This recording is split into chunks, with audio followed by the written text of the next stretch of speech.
Hello everyone. नमस्कार दोस्तों। True IAS and PCS में आप सभी का स्वागत है। दोस्तों हम लोग डिस्कस कर रहे थे फूड के कंपोनेंट्स के बारे में। और जो फूड में 7 कंपोनेंट होते हैं उनमें से हमने पांचों को देख लिया है। और वो जो पांच हैं मैं फिर से रिपीट कर देता हूँ, इंपॉर्टेंट चीज़ है ये। कार्बोहाइड्रेट, फैट्स, प्रोटीन्स, वाइटामिन्स और मिनरल्स। अगर आप इन पांचों को मिला लो तो इनको हम कहते हैं न्यूट्रिएंट्स। ठीक है, इनको हम कहते हैं न्यूट्रिएंट्स। ये एक एनर्जी सोर्स है, जैसा कि हमने यहाँ पर पढ़ा था, इसको भूलना मत। इनके अंदर फूड वैल्यू है। लेकिन अब फूड के अंदर दो कंपोनेंट्स हम ऐसे पढ़ने जा रहे हैं जो फूड के अंदर भी हो सकते हैं और फूड से रिलेटेड भी हो सकते हैं। एक वाटर और दूसरा फाइबर, जिसको रफेज कहते हैं। वाटर और फाइबर, डाइटरी फाइबर या रफेज कह लो, ये दो ऐसे कंपोनेंट्स हैं, फूड के कंपोनेंट्स जो हैं, लेकिन इनके अंदर किसी भी प्रकार की फूड वैल्यू नहीं होती है। तो अगर फूड वैल्यू नहीं होती है तो फिर हम इनको क्यों इनटेक कर रहे हैं? क्या ये अपने आप ही आ जाते हैं किसी खानों के साथ? और अगर ये हमारे स्टमक में जाते हैं फूड की फॉर्म में तो इनसे क्या प्रक्रिया उत्पन्न होती है उसको देखते हैं एक बारी जरा। तो हम चलते हैं वाटर पर।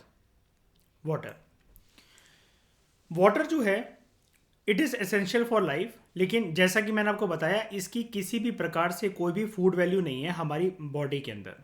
ठीक है, इसको ऐसे नहीं समझना है सौगंधा कि मैं तो लस्सी पी जाती हूँ, ठीक है, वो भी तो लिक्विड फॉर्मेट में होती है, मैं पेप्सी भी पी लेती हूँ और रूह अफ़ज़ा शरबत पीती हूँ, मुझे तो बड़ी एनर्जी मिलती है इन सब से। वाटर की बात हो रही है यहाँ पर। और वाटर को ऐसा भी नहीं समझना ठगरान कि मैं इसमें नींबू पानी मिलाकर पी जाती हूँ, मुझे तो बहुत अच्छा लगता है गर्मियों के अंदर ठंडा ठंडा। ठीक है, और मैं तो पानी को दारू में भी मिला लेती हूँ, मुझे जब चढ़ती है तो और अच्छा लगता है।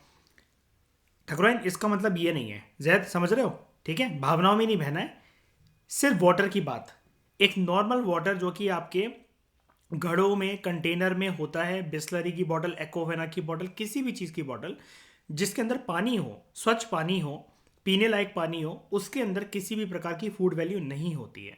लेकिन मुझे एक बात बताओ ठकुराइन, फिर भी हम कभी भी खाना खाते हैं या उससे पहले, खाना खाने के बाद, या वैसे भी, जैसे मान लो क्लास चल रही है तो जैसे अभी आप मेरे को सुन रहे हो, गर्मियाँ चल रही होती हैं, कैसे भी करके अलग अलग समय पर अंदर से ही एक डिमांड उठती है ना पानी पीने की, है कि नहीं?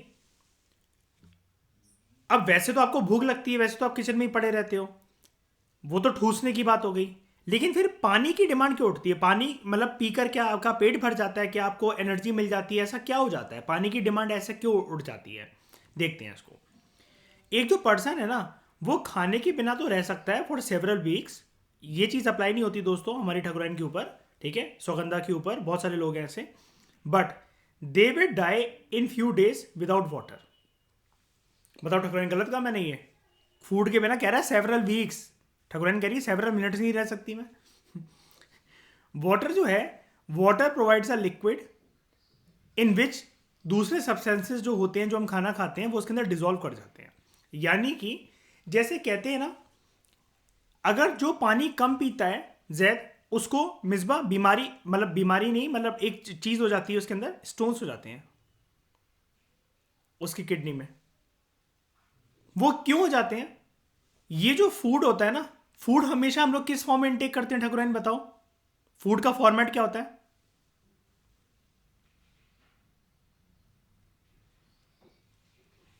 सॉलिड्स, है ना?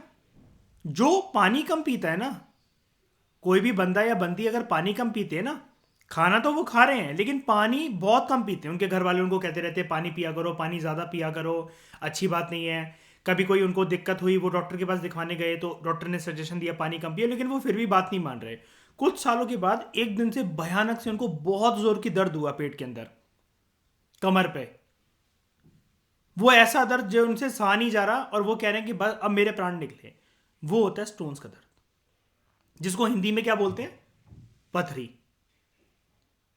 जानते हो क्या ना? ये सब आप लोग जानते हो ना? तो तो कुछ सॉलिड पार्टिकल्स कलेक्ट हो जाते हैं। यानी कि आप ऐसा, जैद अगर हम आम भाषा से समझे इसको, छठी क्लास के बच्चों के लिहाज से समझे, तो हम ऐसा कहते हैं कि कुछ छोटे छोटे पत्थर कंकर टाइप हमारे, जैसे कि किसी ने हमारे किडनी पे या कहीं पर छिड़क दी हो, तो ऐसा दर्द होता है वो। और होते बहुत छोटे छोटे हैं, बताओ। ऑर्गन्स के ऊपर मिसबा एक छोटी सी प्रक्रिया भी होना बहुत हानिकारक हो जाती है कभी कभार, और हमें अनकंफर्टेबल महसूस करवाती है। जैसे एग्जांपल देता हूँ ठकुराइन, हमारी अब जैसे मतलब मान लो माइंड भी नहीं करते हैं छोटी छोटी चीज़ों को, जो हमारे शरीर पर आकर कोई मक्खी बैठ जाए, कीड़ा बैठ जाए, मच्छर बैठ जाए, ठीक है।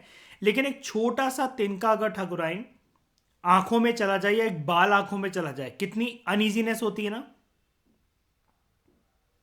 पूरा ध्यान वहीं रहता है ना। और जब तक शीशे में देखकर उसको निकालना लेके क्या चीज़ चली गई पता नहीं, आइज रेड क्यों हो रही है, धो ना लें उसको, रुमाल पर फूंक मारकर उसको गर्म करके सेक ना लें, तब तक राहत नहीं मिलती ना। तो क्या होता है, जब पानी सौगंधा हम लोग कम पीते हैं ना, तो ये जो फूड जो हमने इंटेक करा होता है ना सॉलिड की फॉर्म में, सॉलिड्स फूड होते हैं सारे के सारे, आपने रोटी खाई, मछली खाई, अंडे खाए, कुछ भी खाए, तो वो जा तो चबा चबा के रहा है ना। मान लो वेजिटेबल खाई आपने, फ्रूट्स खाए, कुछ भी खाए, ग्रेप्स को क्या ठकुराइन निकल जाती हो एक ही बार में पानी के साथ, चबा चबा कर ही खाते हो ना। तो कोई भी फूड का जो फॉर्मेट है वो, यानी कि चाहे भले सॉफ्ट सॉलिड है या हार्ड सॉलिड है, वो है तो सॉलिड, ठीक है। जब वो हमारे पेट में जाता है तो फूड डाइजेशन ना हो तो पाती है प्रॉपर तरीके से, लेकिन वो ना जो घुलना चाहिए पेट के अंदर खून के साथ नसों तक, उसके जो विटामिन मिनरल्स जाने चाहिए वो जा नहीं पाते, क्योंकि बॉडी शरीर में पानी की कमी है। जितना डिसॉल्व कर पाता है वो फूड उतना कर पाता है। अब क्या होता है, धीरे धीरे कर कर इसी सॉलिड फूड के कुछ कुछ पार्टिकल्स पेट में इकट्ठा होते रहते हैं, और किडनी उनको प्रॉपर तरीके से फिल्टर कर नहीं पाती यूरिनेशन के थ्रू।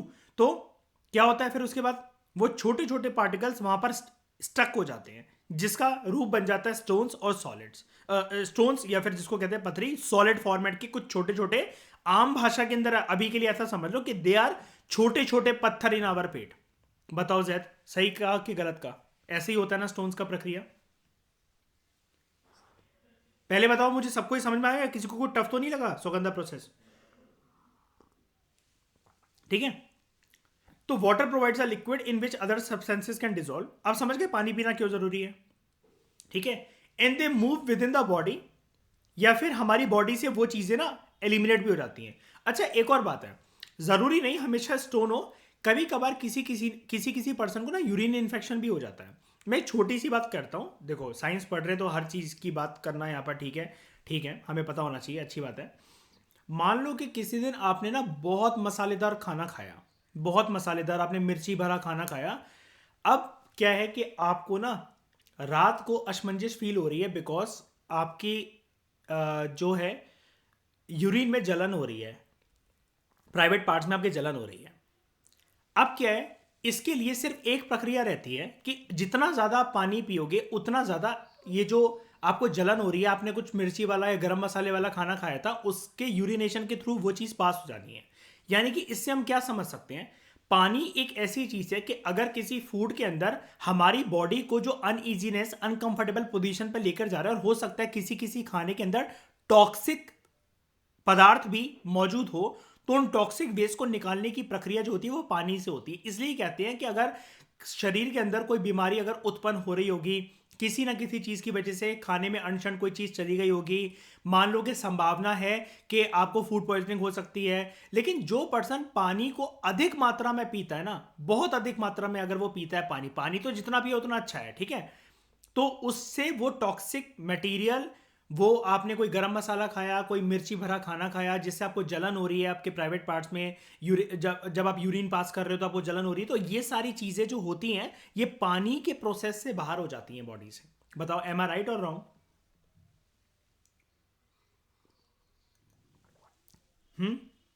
ठीक है। तो water is needed by our body, ताकि डाइजेस्टेड फूड ना ट्रांसपोर्ट हो सके टू द बॉडी सेल्स। कैसे हो पाएगा, जब कोई चीज घुलेगी तो ज्यादा अच्छी तरह ट्रांसपोर्ट हो पाएगी। जैसे गर्मियों में अगर किसी को भी अपनी डाइट अच्छी रखनी होती ना, तो गर्मियों में ज्यादा हमारा खाने पीने का मन क्या करता है, मतलब ज्यादा नहीं करता है। अगर रेदर देन हमें कोई ठंडा ठंडा कोई शेक मिल जाए, कोई शरबत मिल जाए, लेमनेड मिल जाए, ये चीज़ें ज़्यादा अच्छी लगती है ना। बताओ ठकुराइन, गर्मियों के अंदर लिक्विड डाइट ज़्यादा अच्छी लगती है ना, कि कुछ कुछ भी चीज़ मिल जाए, मतलब पीने को ठंडा ठंडा सा मिलता रहे, तो वो ज़्यादा एकदम से बॉडी को कूल कर देता है और रिलैक्सिंग फीलिंग दे देता है और इंस्टेंट एनर्जी दे देता है। बात ये भी है, मतलब मैं अच्छे बुरे की बात नहीं कर रहा, खाना ठूसना तो रोज ही सबको अच्छा लगता है, चटोरेपन की चीज़ें भी सबको रोज अच्छी लगती हैं, लेकिन फिर भी अगर एक लिक्विड चीज़ मिल जाए और फटाफट से आपको एनर्जी अगर चाहिए हो, गर्मियों के अंदर भरी गर्मी है, जून जुलाई वाली पसीने वाली गर्मी, 45 डिग्री का टेम्परेचर हो रहा है, तो उस केस में आपका खाना खाने का मन करेगा या कुछ ठंडा पीने का मन करेगा, बताओ? है ना? ठंडा पीने का मन करेगा। तो ये जो ट्रांसपोर्ट, ये जो डाइजेस्टेड फूड होता है ना, उसको बॉडी सेल्स में ट्रांसपोर्ट करने का काम करता है पानी। कैसे? उसको घोल कर उसके न्यूट्रिएंट जो है वो पूरी जगह पर मिला दिए जाते हैं। जैसे मुझे एक बात बताओ, आप हॉर्लिक्स को ऐसी डब्बा लाके अगर जैद खाने लग जाओ चम्मच डाल डाल के, आपको ऐसे ज्यादा मजा आएगा या फिर आप किसी ठंडे या गर्म दूध में अगर उसको डाल के खा रहे पी रहे हो तो? ऑब्वियस ही बात है, वो किस पर्पज से बना है बताओ? बोनवीटा किस पर्पज से बना है? हॉर्लिक्स किस पर्पज से बने? ठकुराइन खाने के लिए बने कि डब्बा लाके आप पैकेट फाड़ के खाने लग जाओ उसको? नहीं ना। उसके वो जो चीजें ट्रांसपोर्ट होती है वो एक लिक्विड फॉर्मेट में होती है। लिक्विड मतलब वाटर। क्या दूध में वाटर है? ऑब्वियस ही बात है यार, तभी तो लिक्विड है वो। To transport important chemicals such as hormones around the body. Hormones की ट्रांसपोर्टेशन वगैरह भी करता है शरीर के अंदर पानी। वेस्ट प्रोडक्ट जितने भी होते हैं हमारी बॉडी से उनको बाहर निकालता है। अब ये वाली बात तो समझ में आ गई होगी, टॉक्सिक वेस्ट वगैरह या कोई भी चीज़ आपने खा ली है जिसकी वजह से आपको जलन हो रही है। मैंने रियलिस्टिक एग्जांपल बता दिया आपको। और हमारे बॉडी के टेम्परेचर को रेगुलेट और कंट्रोल करने का काम भी करता है पानी। ठीक है, ये अभी हम जानेंगे बॉडी टेम्परेचर कैसे रेगुलेट होता है। यहाँ पर बात हो रही है इवेपोरेशन की, और गर्मियों में पसीना जब सूख जाता है तो उससे जो कूलिंग इफेक्ट हमें मिलता है। ठीक है, अभी इसको देखते हैं। जो पानी है ना, वो डाइजेस्टेड फूड को डिजोल्व कर लेता है। एक एक करके अपना सारे फंक्शंस पे हम लोग निगाह मारेंगे। अब इसको डिटेल थोड़ा हल्का सा डिटेल में देखते हैं। वाटर डाइजेस्टेड फूड को डिजोल्व कर लेता है, और ये फिर डाइजेस्टेड फूड जो होता है ये हमारे खून में पास होता है। एक्चुअली फूड पास नहीं होता, इन फूड से जो भी मिनरल्स, वाइटामिन्स, कुल मिलाकर अगर मैं सारी चीज़ें कह दूं, प्रोटीन्स, फैट्स, कार्बोहाइड्रेट्स, 100 बात की एक बात, सारे न्यूट्रिएंट जो फूड के अंदर होते हैं पानी की मदद से वो ब्लड में पास होते हैं। ठीक है, ब्लड जो है वो हमारा पानी के फॉर्मेट में ही होता है। तुम में से है किसी का ब्लड सॉलिड? बताओ सुगंधा, पाउडरी फॉर्म में निकलता तुम्हारा खून? नहीं ना। Water present in the blood ये ट्रांसपोर्ट करता है डाइजेस्टेड फूड को और उस फूड से निकले हुए सभी न्यूट्रिएंट्स को शरीर के हर एक सेल के अंदर। शरीर के हर एक सेल के अंदर जो पानी है हमारे खून में जो मिक्स है वो कुछ कुछ केमिकल्स भी कैरी करता है, like hormones around the body. Water जो है ना, वेस्ट प्रोडक्ट को डिसॉल्व कर लेता है, उनको टॉक्सिक नहीं बनने देता कि किसी ऑर्गन पे जाकर वो अटैक करें। वो वेस्ट प्रोडक्ट आपने मतलब जो भी कंज्यूम कर लिया खाने के साथ, हो सकता है आपने बासी खाना खाया, अगले दिन का खाना खा रहे हो जिस वजह से आपका पेट खराब हो सकता था, आपको फूड पॉइजनिंग हो सकती थी, कहीं बाहर का आपने कुछ खाया जिसमें कुछ ऐसी चीज़ थी जो कि पुरानी थी या सड़ गई थी, लेकिन फिर भी असर होते होते भी कभी कभार आपको कौन बचा लेगा? वो पानी। क्योंकि पानी ने उस वेस्ट प्रोडक्ट को अपने अंदर डिजोल्व कर रखा होता है। सो वो आपकी बॉडी से बाहर हो जाते हैं थ्रू यूरिनेशन और थ्रू स्वेटिंग, जिसको कहते हैं पसीना। अब जो लोग पानी कम पीते हैं ना, उनके ऊपर कभी कभार ऐसा हो सकता है कि जो वेस्ट प्रोडक्ट बॉडी के अंदर एंटर करा ना, अब डिजोल्व इतने अच्छे से हो नहीं पाया। तो जो चीज डिजोल्व हो नहीं पाई, मतलब मान लो, अब एग्जांपल समझने की कोशिश करना, एक गिलास पानी है, एक गिलास पानी है और एक चम्मच ग्लूकॉन डी है, अच्छे से डिजोल्व हो जाएगा? अच्छे से डिजोल्व हो जाएगा? जल्दी बोलो हाँ या ना। ठीक है, एक चम्मच दूध है और 4 चम्मच बोनवीटा है, डिजोल्व हो जाएगा? और बोनवीटा के जो पार्टिकल्स इधर उधर घूमेंगे, मतलब यही जाके आपको बीमार कर देते हैं ऐसे पार्टिकल्स, फूड के सॉलिड पार्टिकल्स, या और स्पेशली अगर उनमें वेस्ट हो और वो टॉक्सिक हो, या तो वो लॉन्ग टाइम के अंदर जब आप पानी नहीं पीते ना, ये रोज कलेक्ट होते होते होते होते होते होते क्या बन जाते हैं? स्टोन्स। आप अर्थ की प्रक्रिया देख लो। ये साइंस की अगर आप बात करें तो साइंस तो ज्योग्राफी और जियोलॉजी में भी अप्लाई होती है। सेडिमेंट्री रॉक्स मिसबा कैसे बनते हैं? सेडिमेंट तो नॉर्मल रेती तो होती है, एक हल्का से धूल मिट्टी तो होती है, बताओ नॉर्मल भाषा में बोले तो यही तो होती है ना? जब वो होते होते एक पे एक लेयर चढ़ते चढ़ते चढ़ते होती रहती है उसका, तो फिजिकल और केमिकल प्रोसेसिंग की वजह से वो सॉलिड नहीं बन जाती, पत्थर नहीं बन जाता कि किसी के सर में फेंक के मारो तो मर जाए वो इंसान। बताओ जैद। है ना, ये चीज़ है। वाटर जो है वो कंट्रोल करता है और रेगुलेट करता है बॉडी के टेम्परेचर को by the process of sweating and evaporation. इसको सीखते हैं कैसे, ये प्रक्रिया होती है कैसे।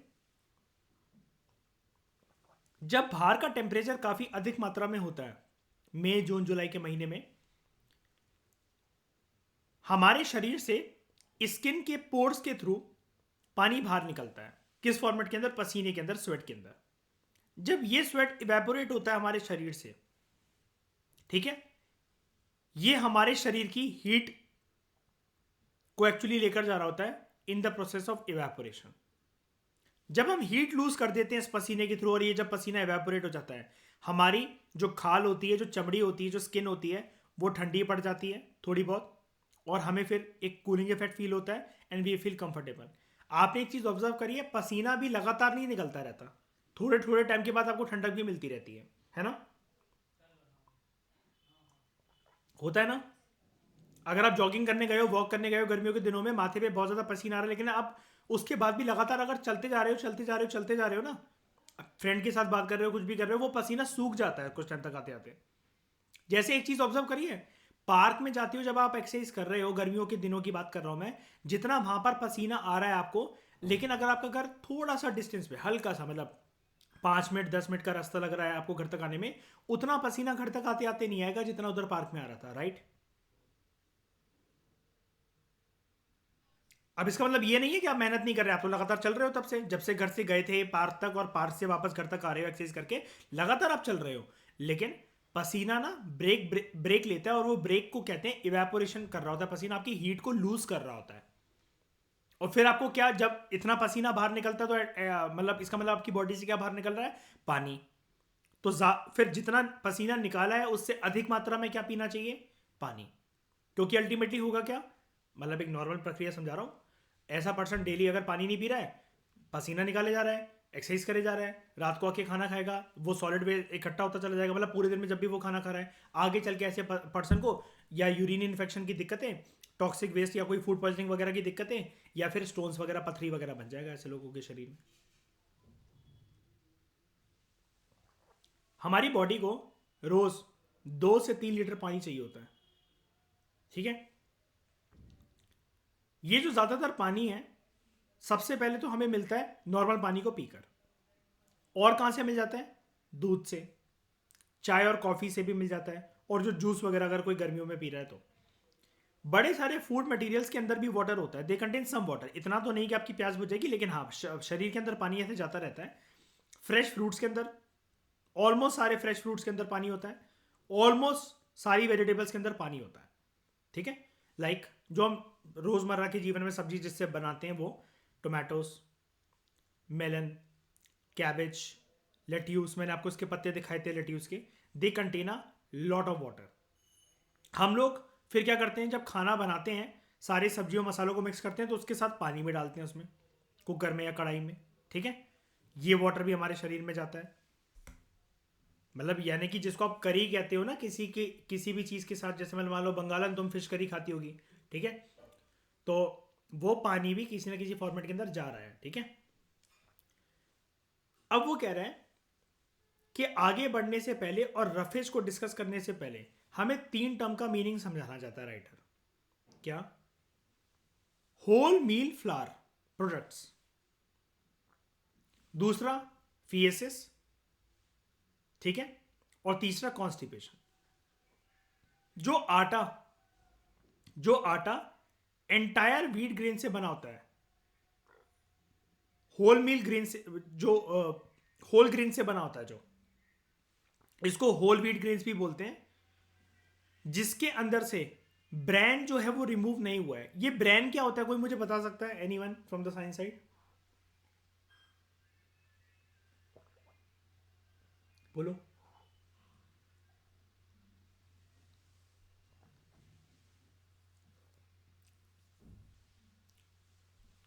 किसी को नहीं पता? व्हीट के अंदर एक चीज पाई जाती है, गेहूं के अंदर, आटे के अंदर, ब्रैन। क्या होता है ब्रैन? मैं ब्रेन नहीं कह रहा हूं, BRAN, ब्रैन है ये, ब्रैन। ये होता है hard protective layer of the beat kernel, जो आपने बोला। तो बताओ ये अच्छी चीज है बुरी चीज है?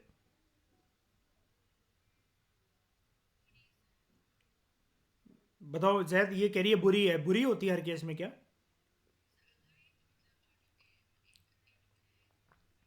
नहीं, एडिबल है। ये पता है क्या है, अगर हम ब्रांड रिमूव नहीं करते हैं तो क्या मिसबा हम ऐसा कह सकते हैं कि पक्का फिर थोड़ा सा रफेज भी मिल जाएगा हमें हमारे खाने में, जो कि झाड़ू मारने के काम कर देगा हमारा? कह सकते हैं ना?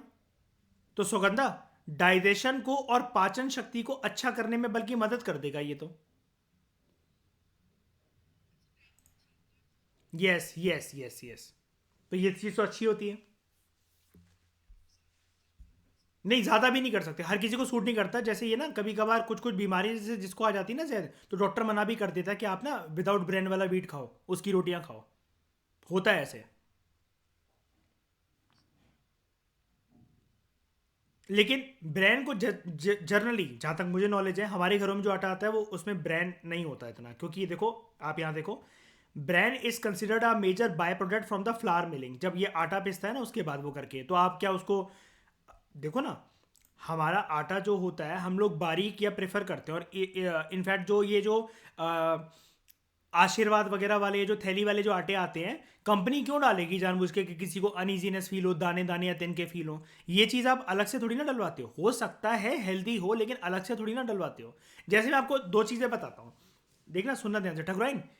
कभी कभार हमारे घरों पे जो आलू बनते हैं, 99% केसेस में मम्मी छिलका उतारती है उन आलू से, कैसे भी आलू बना रही हो। लेकिन बहुत सारी जगह पर क्या हम सब ऐसे किसी ना किसी फंक्शन या शादी या किसी के घर गए हैं जिन्होंने आलू बनाते हैं और छिलका नहीं उतारते हैं और वैसे ही बॉईल करके मसाले का तड़का वगैरह वो सब लगा देते हैं? बताओ। होता है ना ऐसे, ऐसे भी कई लोग करते हैं ना कि छिलका नहीं उतारते आलू से। अब मुझे वो चीज़ ना, मतलब भले ही वो आलू का आलू ही है, लेकिन अगर मैं उस छिलकों के देख लूँ ना, मुझे यक फीलिंग आती है, पता नहीं क्यों। जिस आलू से छिलका ना उतर रखा हो ना पीछे को और सब्जी बन रखी हो, मुझे उसको देखकर यक फीलिंग आती है।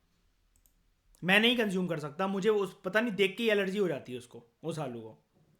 चाहे वो कितनी भी देखने में कलरफुल लग रही हो, पास जाके अगर देखा कि छिलका है अगर इसके अंदर, तो वो फीलिंग मुझे ऐसी आती है इसको धोया नहीं गया होगा, ऐसे ही डाल दिया गया होगा, बेकार से बने होंगे। ठीक है, तो वो यक फीलिंग देता है।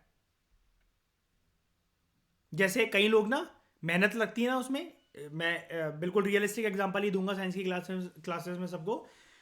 कई लोग जो दम आलू होते हैं, दम आलू जानते हो कि छोटे वाले जो आलू होते हैं, है ना?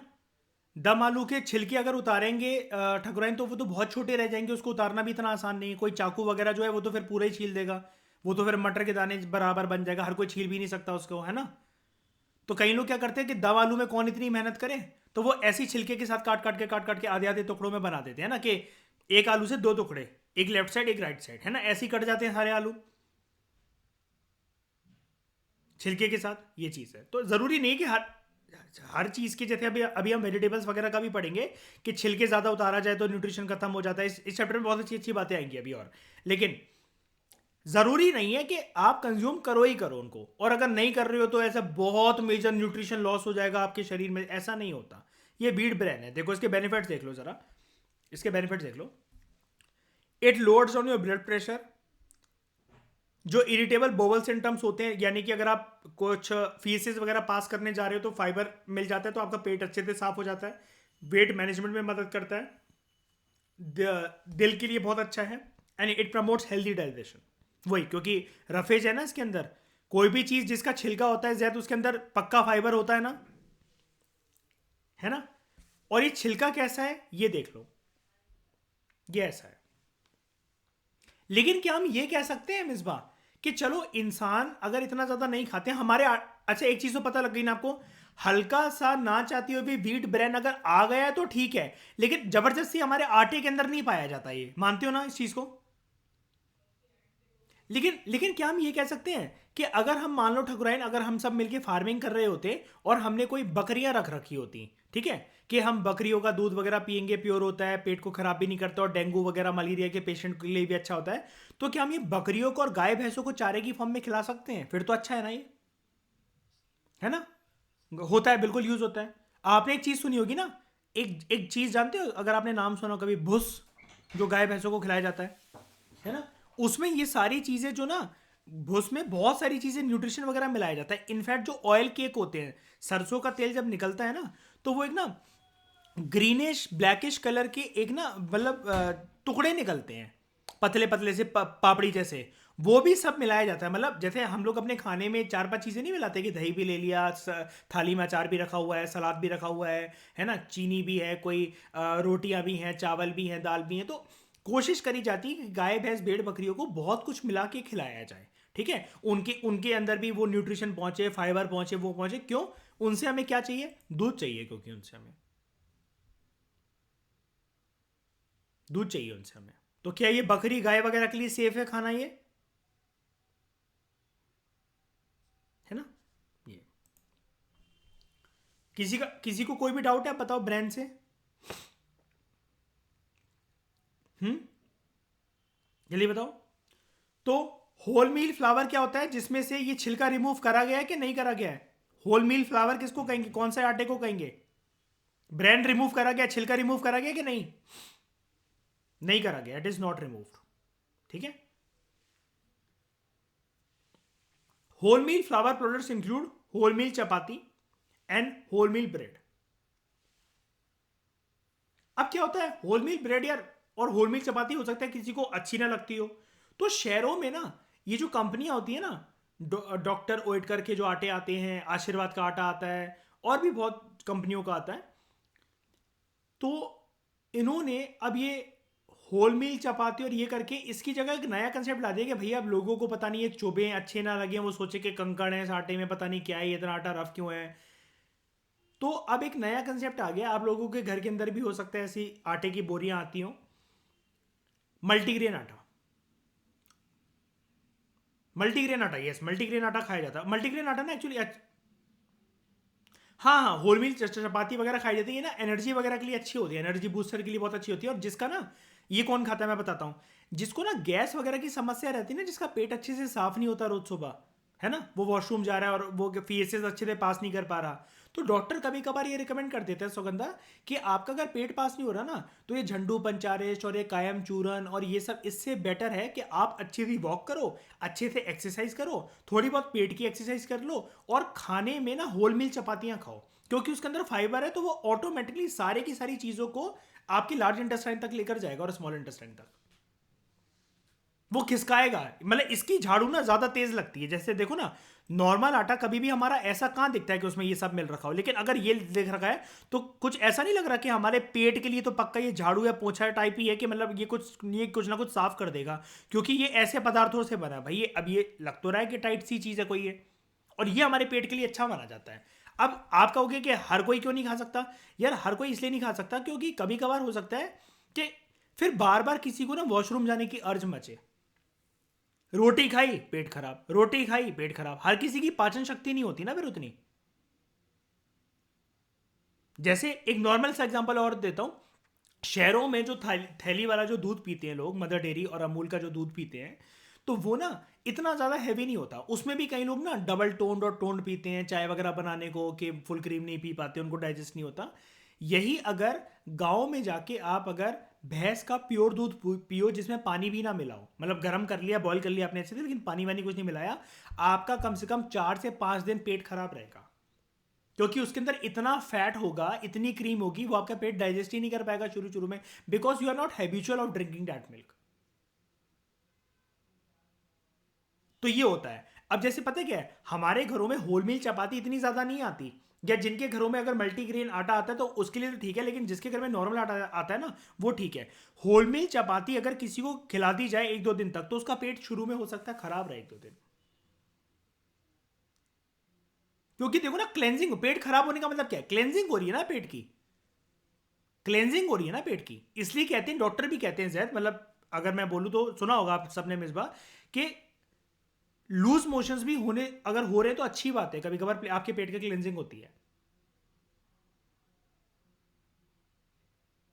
लेकिन अब वो ना, आप ऐसी चीज खाए जा रहे हो जिससे आपके लूज मोशंस बहुत महीनों तक नहीं रुक रहे हैं, आपका पेट बहुत हफ्तों तक, महीनों तक खराब है, तो समझ जाओ कि आपका पेट अभी उतना रेडी नहीं है उस चीज के लिए। या तो आप एक्सरसाइज कम करते हो, या फिर आपका उतनी पाचन शक्ति नहीं है पेट की, और आपका बॉडी स्ट्रक्चर ऐसा नहीं है कि वो इतने हैवी मील को वो पचा सके।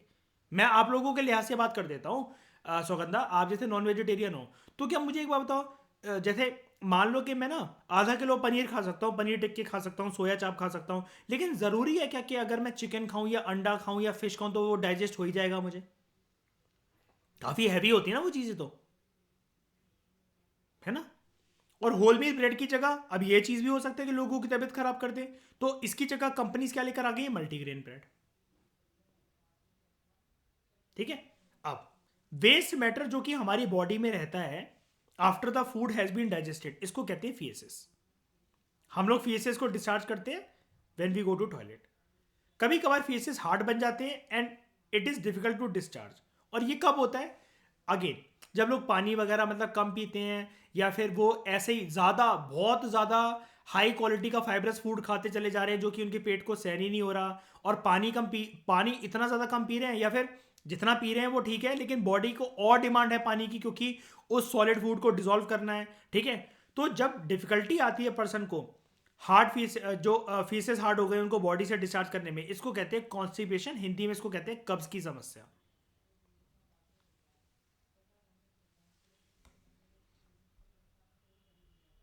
और इसी के साथ हम लोग देखते हैं रफेज, डाइटरी फाइबर। ठीक है।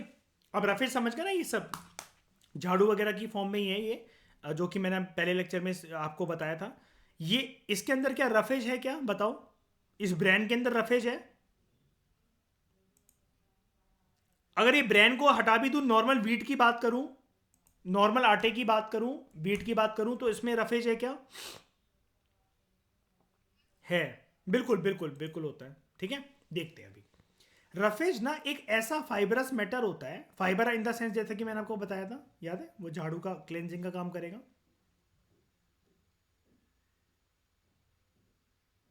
एक ऐसा फाइबरस मैटर है हमारे फूड के अंदर विच कैनॉट बी डाइजेस्टेड। आप ये नहीं कह सकते कि मैं ना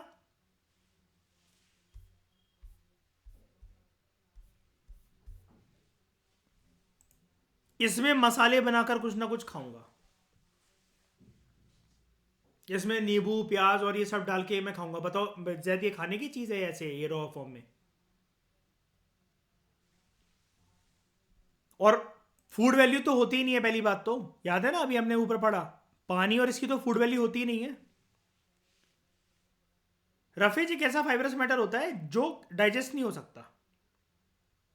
रफेज जो है it is mainly made of an indigestible carbohydrate जिसको हम लोग कहते हैं सेल्यूलोज,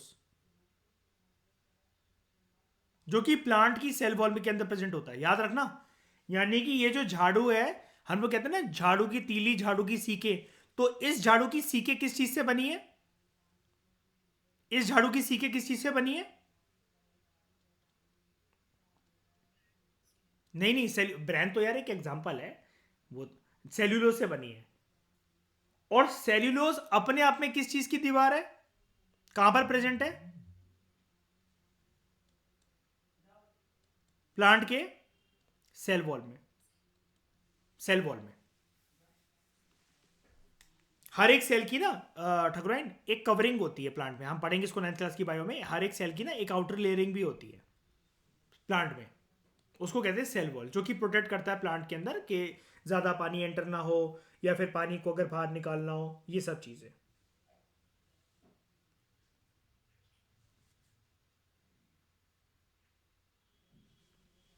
ओके, यहां तक पहले बात तो बताओ, बात समझ में आई?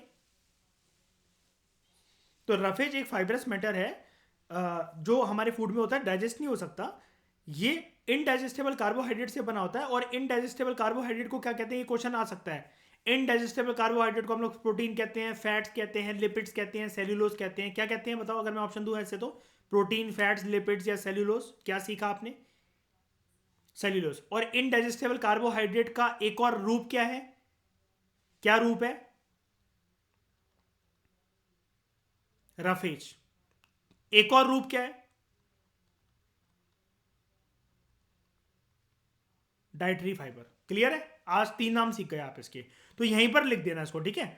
रफेज, डाइटरी फाइबर, या एक और नाम से आज से आप में से क्या बोलेंगे? इनडाइजेस्टेबल कार्बोहाइड्रेट, ठीक है। Roughage is also called as dietary fibre, या और डाइटरी फाइबर का मतलब होता है fibre which can be eaten, और जिसको हम खा सकते हैं साइंस में उसको क्या बोलते हैं, anything which can be eaten क्या बोलते हैं उसको, एडिबल के inedible, edible. Every oil is edible, बताओ ट्रू और फॉल्स, क्यों?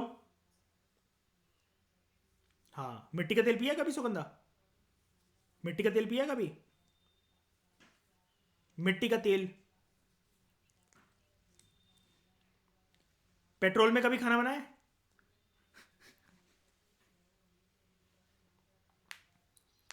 तो like water, roughage does not provide any nutrients to our body.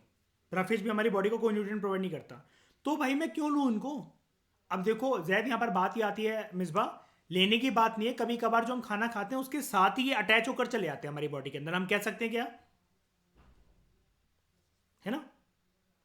यानी कि जैसे मतलब मान लो ठकुराइन, आपने एक नया घर लिया, एक नया फ्लैट लिया, ओके, आप उसके अंदर जा रहे हो और आप बाजार, ऑब्वियसली बात है बाजार जाना पड़ेगा कि आप ये लेने जा रहे हो वो लेने जा रहे हो, सारे सामानों के साथ एक चीज क्या लानी पड़ेगी आपको, क्योंकि सबसे पहले घर की सफाई करनी, तो ना चाहते हुए भी एक चीज क्या लानी पड़ेगी, एक कंपलसरी शॉपिंग क्या बन जाएगी, झाड़ू।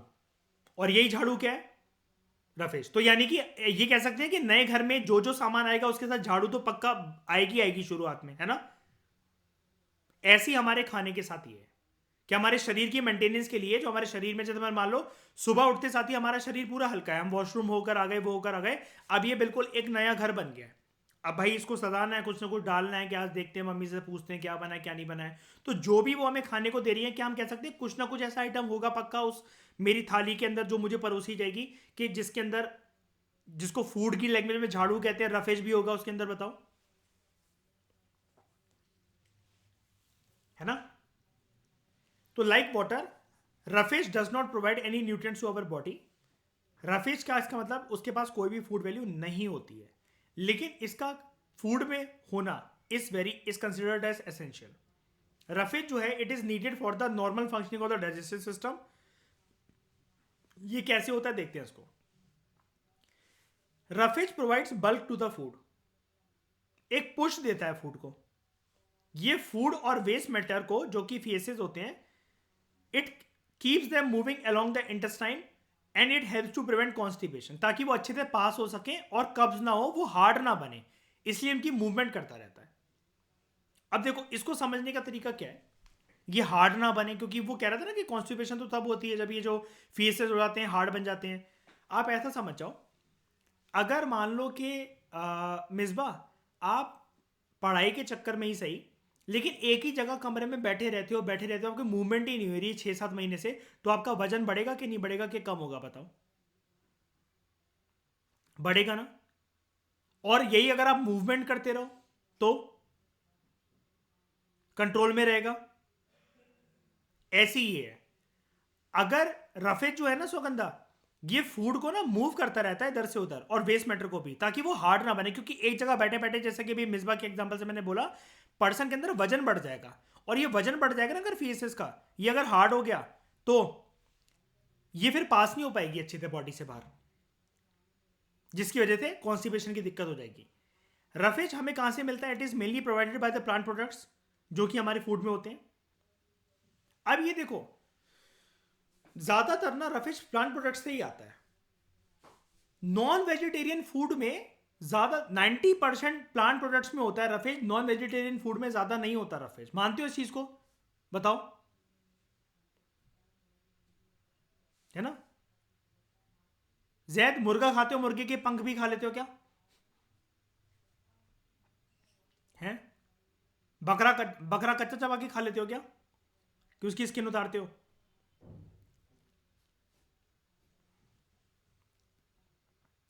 तो ये चीज है। हाँ, अब ये मेनली, मुझे इसका आंसर दो जरा ठकुराइन, कि ये मेनली क्यों होता है ऐसा, कि ये कह रहा है कि roughage is mainly provided by plant products, ऐसा क्यों? क्योंकि रफेज आते ही कहां से है?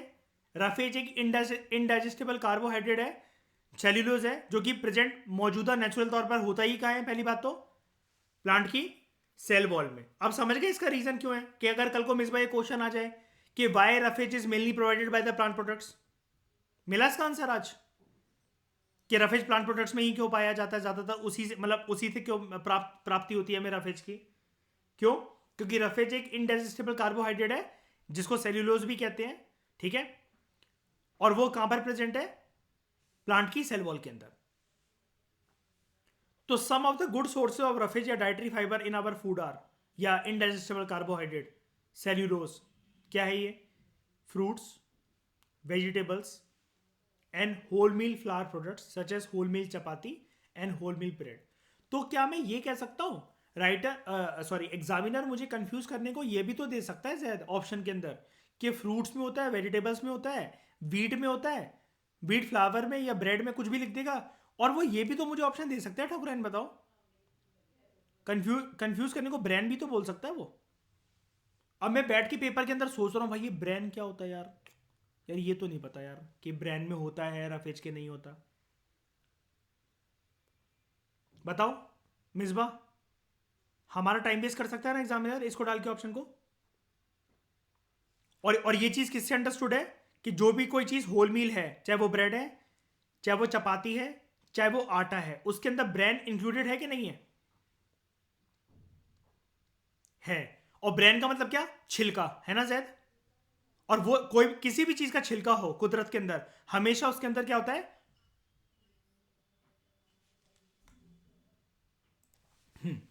तो ये हो गया दोस्तों।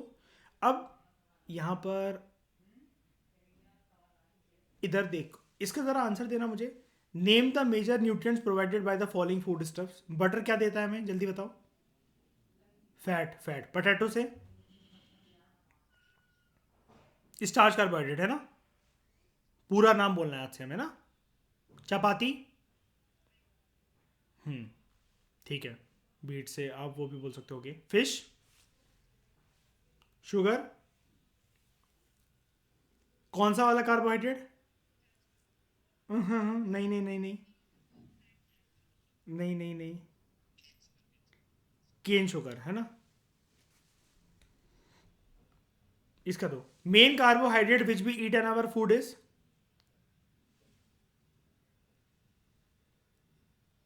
स्टार्च। आ गया ना क्वेश्चन, देखो ये पता है, इसके बैक के क्वेश्चन जरूर करना मिसबा, पता है क्यों? ये वाले क्वेश्चन ना डायरेक्टली जो इसने लक्ष्मीर सिंह मंजीत कौर में बैक में गिवन है, जैसे तमिलनाडु की एनसीईआरटी में बैक में गिवन है, उससे स्टेट पीएससी में डायरेक्ट क्वेश्चन हैं, पता है, बहुत सारे स्टेट पीएससी में without changing the option also. उसके बाद, which of the following is produced in our body when the skin is expose to sunlight? Vitamin D. और विटामिन डी की अगर कमी है तो बच्चे को क्या हो जाता है? हाँ, सुगंधा विकेट नहीं, रिकेट, ठीक है। हाँ, the vitamin essential for good eyesight, healthy skin and hair is vitamin A. Mineral essential for the proper functioning of the thyroid gland is iodine. Which of the following minerals is or are necessary to make haemoglobin present in RBC? पागल हो गई है, sodium, sodium, sodium खाएगी, iron. Which of the following is not a, मतलब सुगंधा को तो कुछ भी मिल जाए खाने के लिए स्क्रीन पे, जो दिख जाए शायद जो दिख जाए जो यार ये अच्छा सा लग रहा है, कोई टेस्टी होता होगा, इसी को बोल देती हूँ, ठीक है। Which of the following is not a function of body water in our body? क्या पहले बात, पहले बताओ मुझे, कह रहा है नॉट अ फंक्शन, सबसे पहले एक एक फंक्शन को देखते हैं। डाइजेस्टेड फूड को ट्रांसपोर्ट करता है क्या? यस। वेस्ट मटेरियल को बाहर निकालता है क्या? बॉडी टेम्परेचर को रेगुलेट करता है क्या?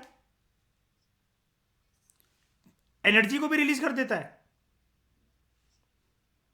पानी पी के ठकुराइन शक्तिमान बन जाओगी।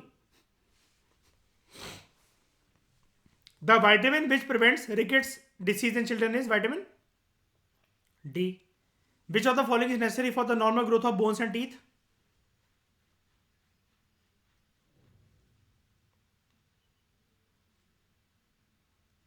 Fish is a good source of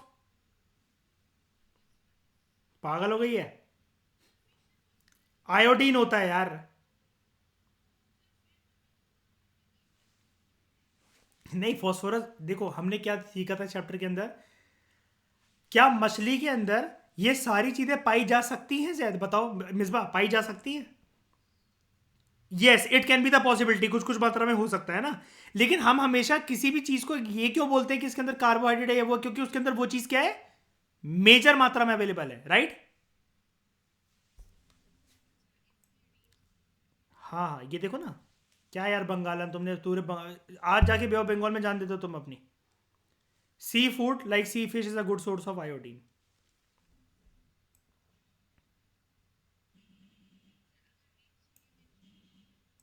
नहीं नहीं, रिच नहीं भी होता, देखो मछली का रूप भी यही है कि वो आयोडीन के लिए मतलब प्राप्ति होती है उसके, क्योंकि मेजर कंपोनेंट मछली के शरीर में आयोडीन ही है।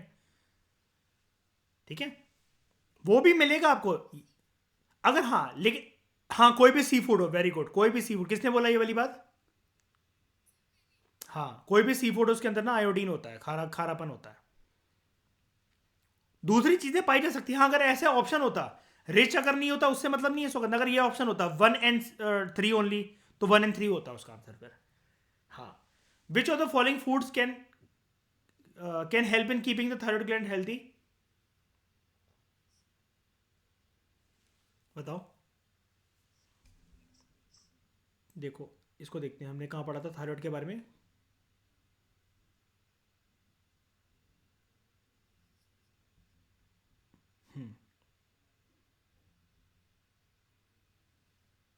ये आयोडीन जो है वो हमारी मदद करता है थायराइड ग्लैंड को हेल्दी रखने में। ठीक है, अब ये जो आयोडीन है मछली में है, सी फूड्स में है, फ्रूट्स में है, वेजिटेबल में है, आयोडाइज सॉल्ट में है, नमक में भी है, जैसे जो हमारे घर पे नमक होता है। अब बताओ इसका आंसर। फिश। ओके। अच्छा, एक बात याद रखना, ये चैप्टर खत्म नहीं हुआ है, क्या आपको यहाँ पर एक्सरसाइज आ गई तो चैप्टर खत्म हो गया है? अब ये ना हमें टेस्ट की तरफ लेकर जाएगा कि हम लोग जो मेजर फूड न्यूट्रिएंट्स हैं, किसी किसी एक फूड आइटम में कार्बोहाइड्रेट है, फैट्स है, प्रोटीन है, हम कैसे टेस्ट करें उसके अंदर कि उसके अंदर वो चीज़ है। तो उसके लिए वो टेस्ट देगा हमें, ये टेस्ट इंपॉर्टेंट है from the perspective of state BSc. उसके बाद जैद ही हमें कहेगा कि अगर ये नहीं खाया तो इससे क्या डेफिशिएंसी हो सकती है, वो हो सकती है। तो ये चैप्टर अभी और है, इसका ये सेकेंड पार्ट आएगा, test for food nutrient, third part आएगा डेफिशिएंसी। ठीक है, तो जेड डेफिशिएंसी के लिए मुझे अपनी फोटो दे देना, थंबनेल में यूज कर लूंगा मैं। ओके, तो दोस्तों इस डिस्कशन में फिलहाल इतना ही। Thank you very much for discussion.